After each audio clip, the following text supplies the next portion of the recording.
I think when you do these partnerships, first of all, you really think, of course, what is the value in there for the partner? Because otherwise you can sign up 50 channel partners, but you don't get any juice out of them unless there's a clear incentive for them. And I am not only talking about them as the institution, but also them as their sales reps. Super, super important. So put yourself into the shoes of the individual sales rep. Why should they mention Cedar? Why should they help Cedar and not only their primary business? So that's super, super important, I think, because otherwise it won't work. And then you already mentioned that a bit, which is literally nurturing these relationships. If you just sign the agreement and then hope that they sell your product, there's literally no chance this is ever going to happen. It's the same, I think, mistake where some people think, yeah, in a sales team, just have the right incentives and all of a sudden it sells on its own. It's not going to happen. It's real management and relationship building. So having a channel partner, being very close to them. And why is that important? Because everything, of course, evolves. So, for example, your product evolves, your sales pitch evolves. How are you mentioning, for example, I don't know, product market fit to them? What is the value proposition of your product? All of those things, they change over time, and you need to train them constantly on what you want them to focus on.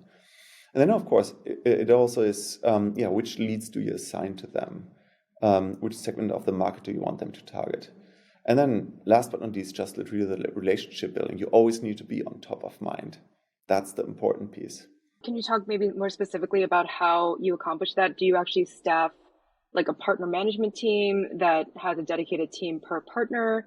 Are you actually putting your sales reps alongside the sales reps of the partner in the field?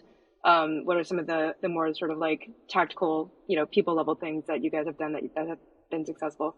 Yes, we have two of our colleagues who are in business development. That means basically that they are responsible for getting these new channel partners and having the overall relationship with them. That means the corporate relationship with them. And from there, from this umbrella agreement, when it gets to a deal level, then there's the relationship between our sales rep and either their sales rep or their business development rep. So it's basically, I think, a two-way relationship. The first is the corporate agreement, which is a dedicated team of 2 people at Cedar, our business development team. And then when it goes down literally to an account level, then it is our sales reps together with their sales reps.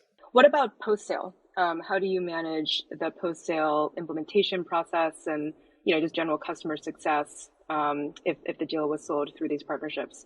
Yes, so usually the partnership completely ends after the sales process. We are 100% responsible for implementation, for post-sales as well.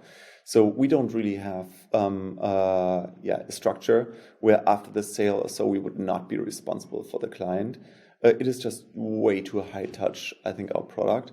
The implementation is also, of course, one thing. We would love to have partners who can really do the implementation. It is actually part of the sales process almost. Because in healthcare technology, I think in general, these implementations are extremely painful and the quality is maybe mediocre at best. So having a really good process there and having really good team and just over-investing in it is part of the wow effect that really delights the customers. So I don't think we really would want to give that out of our hands.